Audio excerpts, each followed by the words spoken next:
Hello दोस्तों, आज की इस वीडियो में हम रिजर्व बैंक ऑफ इंडिया से पूछे जाने वाले कुछ लगभग 40 प्लस प्रश्नों के उत्तर को देखने वाले हैं। दोस्तों, अगर आपने वीडियो को सब्सक्राइब नहीं किया है तो सब्सक्राइब कर लें। आपके इस छोटे से योगदान से हमें वीडियो को और भी बेहतर बनाने का मोटिवेशन मिलता है। तो चलिए हम प्रश्न संख्या 1 को देखते हैं। हमारा प्रश्न संख्या 1 कहता है, रिजर्व बैंक की स्थापना किस वर्ष हुई थी? तो इसका उत्तर होगा 1 अप्रैल 1935 को। रिजर्व बैंक की स्थापना 1 अप्रैल 1935 को हुई थी। अगला प्रश्न है, आरबीआई का राष्ट्रीयकरण किस वर्ष किया गया था? आरबीआई का राष्ट्रीयकरण किस वर्ष किया गया था?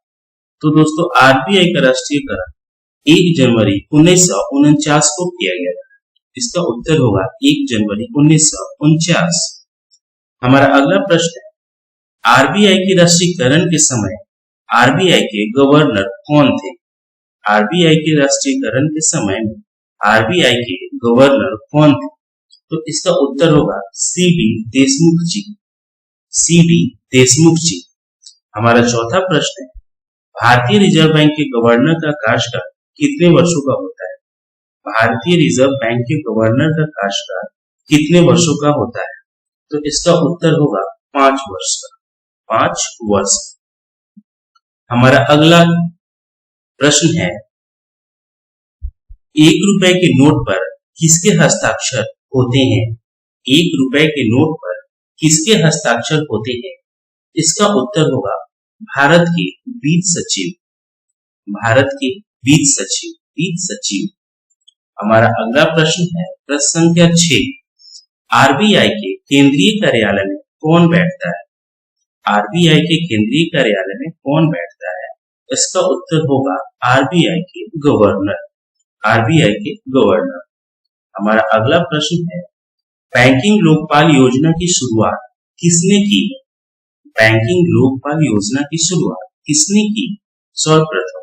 तो इसका उत्तर होगा आरबीआई। इसका उत्तर होगा आरबीआई। हमारा अगला प्रश्न 8, भारत का केंद्रीय बैंक कौन सा है? भारत का केंद्रीय बैंक कौन सा है? तो भारत का केंद्रीय बैंक आरबीआई। भारत का केंद्रीय बैंक आरबीआई। हमारा अगला प्रश्न 9वां प्रश्न है, वर्तमान समय में आरबीआई के गवर्नर कौन है? वर्तमान समय में आरबीआई के गवर्नर कौन है? इसका उत्तर होगा शक्तिकांत दास। शक्तिकांत दास। हमारा 10वां प्रश्न है, भारतीय रिजर्व बैंक की स्थापना किस अधिनियम के प्रावधानों के अनुसार हुई थी? भारतीय रिजर्व बैंक की स्थापना किस अधिनियम के प्रावधानों के अनुसार हुई थी? तो इसका उत्तर होगा भारतीय रिजर्व बैंक अधिनियम 1934 के तहत। इसका उत्तर होगा भारतीय रिजर्व बैंक अधिनियम 1934 के तहत भारतीय रिजर्व बैंक की स्थापना हुई थी। हमारा अगला प्रश्न है, आरबीआई के वह कौन से गवर्नर हैं जो भारत के प्रधानमंत्री और वित्त मंत्री भी रह चुके हैं? आरबीआई के वह कौन से गवर्नर हैं जो भारत के प्रधानमंत्री और वित्त मंत्री रह चुके हैं? इसका उत्तर होगा मनमोहन सिंह। मनमोहन सिंह जी। हमारा अगला प्रश्न है 12वां प्रश्न, आरबीआई का लेखा वर्ष कब से कब तक होता है? आरबीआई का लेखा वर्ष कब से कब तक होता है? तो इसका उत्तर होगा 1 अप्रैल से 31 मार्च तक। 1 अप्रैल से 31 मार्च तक। हमारा अगला प्रश्न है, प्रश्न संख्या 13, आरबीआई के गवर्नर की नियुक्ति कौन करता है? आरबीआई के गवर्नर की नियुक्ति कौन करता है? तो इसका उत्तर होगा भारत के प्रधानमंत्री। आरबीआई के गवर्नर की नियुक्ति भारत के प्रधानमंत्री द्वारा की जाती है। हमारा अगला प्रश्न है, आरबीआई के गवर्नर की नियुक्ति प्रधानमंत्री किनके सलाह पर करते हैं? आरबीआई के गवर्नर की नियुक्ति प्रधानमंत्री किसके सलाह पर करते हैं? तो इसका उत्तर होगा वित्त मंत्री की सलाह पर। वित्त मंत्री के सलाह पर। प्रश्न संख्या 15, आरबीआई आरटीजीएस सेवा को 24/7 बहाल कर दिया है। आरटीजीएस का पूर्ण रूप क्या है? आरबीआई ने आरटीजीएस सेवा को 24/7 बहाल कर दिया है। आरटीजीएस का फुल फॉर्म क्या है? तो दोस्तों, real time gross settlement, real time gross settlement RTGS का फुल फॉर्म है। प्रश्न संख्या 16, आरबीआई के किस गवर्नर का कार्यकाल गवर्नर के रूप में सबसे कम रहा है? आरबीआई के किस गवर्नर का कार्यकाल गवर्नर के रूप में सबसे कम रहा है? तो वे गवर्नर थे अमिताभ घोष, जो कि 16वें गवर्नर अमिताभ घोष। हमारा अगला प्रश्न है प्रश्न संख्या 17, अमिताभ घोष जी का आरबीआई के गवर्नर के रूप में कार्यकाल कितने दिनों का था? अमिताभ घोष जी का आरबीआई के गवर्नर के रूप में कार्यकाल कितने दिनों का था? तो इसका उत्तर होगा मात्र 20 दिनों का, मात्र 20 दिनों का। प्रश्न संख्या 18, आरबीआई के किस गवर्नर का कार्यकाल गवर्नर के रूप में सबसे अधिक रहा है? आरबीआई के किस गवर्नर का कार्यकाल गवर्नर के रूप में सबसे अधिक रहा है? तो इसका उत्तर होगा बेनेगल रामाराव जी, बेनेगल रामाराव जी का। हमारा अगला 19वां प्रश्न है, बेनेगल रामाराव जी का आरबीआई के गवर्नर के रूप में कार्यकाल कितने वर्षों का था? बेनेगल रामाराव जी का आरबीआई के गवर्नर के रूप में कार्यकाल कितने वर्षों का था? इसका उत्तर होगा 7 वर्ष 197 दिनों का, 7 वर्ष 197 दिनों का। हमारा अगला प्रश्न है प्रश्न संख्या 20, शुरुआत में भारतीय रिजर्व बैंक का केंद्रीय कार्यालय कहाँ स्थापित किया गया था? शुरुआत में भारतीय रिजर्व बैंक का केंद्रीय कार्यालय कहाँ स्थापित किया गया था? तो इसका उत्तर होगा कोलकाता में, कोलकाता में। हमारा अगला प्रश्न है प्रश्न संख्या 21, आरबीआई का केंद्रीय कार्यालय कोलकाता से स्थायी रूप से कहाँ स्थानांतरित किया गया? आरबीआई का केंद्रीय कार्यालय कोलकाता से स्थायी रूप से कहाँ स्थानांतरित किया गया? तो इसका उत्तर होगा मुंबई में, इसका उत्तर होगा मुंबई में अस्थायी रूप से स्थानांतरित किया गया। प्रश्न संख्या 22 कहता है, आरबीआई का केंद्रीय कार्यालय कोलकाता से मुंबई किस वर्ष अस्थायी रूप से स्थानांतरित किया गया? आरबीआई का केंद्रीय कार्यालय कोलकाता से मुंबई किस वर्ष अस्थायी रूप से स्थानांतरित किया गया? तो इसका उत्तर होगा सन 1937 को, सन 1937 को। प्रश्न संख्या 23, भारत में सिक्कों की ढलाई का काम कौन करता है? भारत में सिक्कों की ढलाई का काम कौन करता है? तो इसका उत्तर होगा भारत में सिक्कों की ढलाई का काम वित्त मंत्रालय द्वारा किया जाता है। इसका उत्तर होगा वित्त मंत्रालय। प्रश्न संख्या 24, रुपए के चिन्ह को किसने बनाया है? रुपए का जो प्रतीक है, चिन्ह है, उसको किसने बनाया है? तो जिन्होंने भी इस साइन को दिया था उनका नाम होगा उदय कुमार, उदय कुमार जी ने। हमारा अगला प्रश्न है प्रश्न संख्या 25, रेपो रेट की परिभाषा क्या है? रेपो रेट की परिभाषा क्या है? दोस्तों, ये काफी महत्वपूर्ण है, इसको आप ध्यानपूर्वक देख लेंगे। इसका उत्तर होगा भारत में स्थित बैंक अपने कार्यों के लिए आरबीआई से लोन लेते हैं।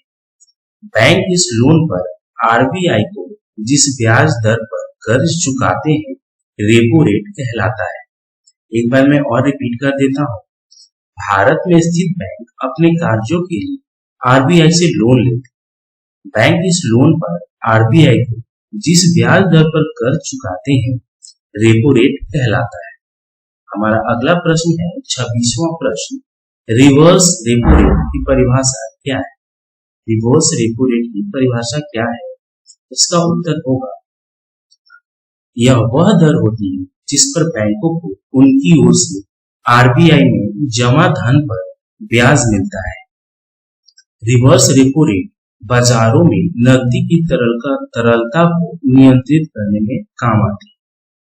दोस्तों, एक बार और मैं बता देता हूँ, रिवर्स रेपो रेट की परिभाषा, यह वह दर होती है जिस पर बैंकों को उनकी ओर से आरबीआई में जमा धन पर ब्याज मिलता है। रिवर्स रेपो रेट बाजारों में नकदी की तरलता को नियंत्रित करने में काम आती है। हमारा अगला प्रश्न है प्रश्न संख्या 27। आरबीआई के गवर्नर का मासिक वेतन कितना होता है? आरबीआई के गवर्नर का मासिक वेतन सैलरी कितना होता है? तो ये 2.5 लाख मतलब 2.5 लाख रुपए। प्रश्न संख्या 28। आरबीआई की स्थापना किस आयोग की सिफारिश पर की गई थी? आरबीआई की स्थापना किस आयोग की सिफारिश पर की गई थी? इसका उत्तर होगा John Hilton young commission. John Hilton young commission. हमारा अगला प्रश्न है प्रश्न संख्या 29। जॉन हिल्टन यंग कमीशन और किस अन्य नाम से जाना जाता है? जॉन हिल्टन यंग कमीशन और किस नाम से जाना जाता है? तो इसका उत्तर होगा मुद्रा और वित्त पर रॉयल कमीशन। मुद्रा और वित्त पर रॉयल कमीशन। हमारा अगला प्रश्न है भारतीय रिजर्व बैंक के पहले अंग्रेजी गवर्नर कौन थे? भारतीय रिजर्व बैंक के पहले अंग्रेजी गवर्नर कौन थे? इसका उत्तर होगा सर ओसबोर्न। Sir Osborne. हमारा अगला प्रश्न है सर ओसबोर्न ने आरबीआई के गवर्नर के रूप में कब से कब तक कार्य किया था? सर ओसबोर्न ने आरबीआई के गवर्नर के रूप में कब से कब तक कार्य किया था? तो इसका उत्तर होगा 1 अप्रैल 1935 से 30 जून 1937 तक। 1 अप्रैल 1935 से 30 जून 1937 तक। हमारा अगला 32वां प्रश्न है आरबीआई के पहले भारतीय गवर्नर कौन थे? आरबीआई के पहले भारतीय गवर्नर कौन थे? तो इसका उत्तर होगा सीडी देशमुख जी। सीडी देशमुख जी। हमारा अगला प्रश्न है 33वां प्रश्न सीडी देशमुख ने आरबीआई के गवर्नर के रूप में कब से कब तक कार्य किया था? सीडी देशमुख ने आरबीआई के गवर्नर के रूप में कब से कब तक कार्य किया था? इसका उत्तर होगा सन 1943 से 1949 तक। 1943 से 1949 तक। प्रश्न संख्या 34। बैंकों का बैंक किसे कहा जाता है? बैंकों का बैंक किसे कहा जाता है? इसका उत्तर होगा आरबीआई को, रिजर्व बैंक ऑफ इंडिया। प्रश्न संख्या 35। भारत में विदेशी मुद्रा भंडार किसके संरक्षण में रहता है? भारत में विदेशी मुद्रा भंडार किसके संरक्षण में रहता है? तो इसका उत्तर होगा आरबीआई के संरक्षण में, यानी कि रिजर्व बैंक ऑफ इंडिया के संरक्षण। प्रश्न संख्या 36। वर्तमान समय में आरबीआई के कितने डिप्टी गवर्नर हैं? वर्तमान समय में आरबीआई के कितने डिप्टी गवर्नर हैं? तो दोस्तों वर्तमान में आरबीआई में 4 डिप्टी गवर्नर हैं और 1 गवर्नर है। हमारा अगला प्रश्न है आरबीआई के 4 डिप्टी गवर्नर कौन कौन है? आरबीआई के 4 डिप्टी गवर्नर कौन कौन है? तो दोस्तों अभी फिलहाल आरबीआई डिप्टी गवर्नर में पहले टी रविशंकर, दूसरे एम के जैन, तीसरे एम डी पात्रा और चौथे M Rajeshwar Rao. T Ravishankar, M K Jain, M D Patra और एम राजेश्वर राव। प्रश्न संख्या 38। देवोस नेट प्रेस भारत के किस राज्य में स्थित है? देवोस नोट प्रेस भारत के किस राज्य में स्थित है? तो ये मध्य प्रदेश में स्थित है। इसका उत्तर होगा मध्य प्रदेश। प्रश्न संख्या 39। करेंसी नोट किस नोट को कहा जाता है? करेंसी नोट किस नोट को कहा जाता है? इसका उत्तर होगा 1 रुपए के नोट को करेंसी नोट कहा जाता है। प्रश्न संख्या 40। भारत में मुद्रा आपूर्ति को कौन नियंत्रित करता है? भारत में मुद्रा आपूर्ति को कौन नियंत्रित करता है? इसका उत्तर होगा RBI, reserve bank of India मुद्रा आपूर्ति को नियंत्रित करता है। हमारा अगला प्रश्न है प्रश्न संख्या 41। आरबीआई के प्रतीक चिन्ह में किसे चित्रित किया गया है? आरबीआई के प्रतीक चिन्ह में किसे चित्रित किया गया है? तो इसमें इसके प्रतीक चिन्ह में दो चीजें हैं, एक तो एक पेड़ है और दूसरा एक जानवर को दर्शाया गया है। तो जो जानवर है वो रॉयल बंगाल टाइगर है, रॉयल बंगाल टाइगर, और खजूर के पेड़ को चित्रित किया गया है। रॉयल बंगाल टाइगर और खजूर के पेड़ को चित्रित किया गया है। हमारा आखिरी प्रश्न है 42वां, आरबीआई का मोटो क्या है? आरबीआई का मोटो क्या है? तो दोस्तों इससे आंसर होगा cash is king but digital is divine. Cash is king but digital is divine RBI का मोटो है। दोस्तों हमारा ये वीडियो यहीं पे समाप्त होता है। Thank you so much for watching. Thank you so much.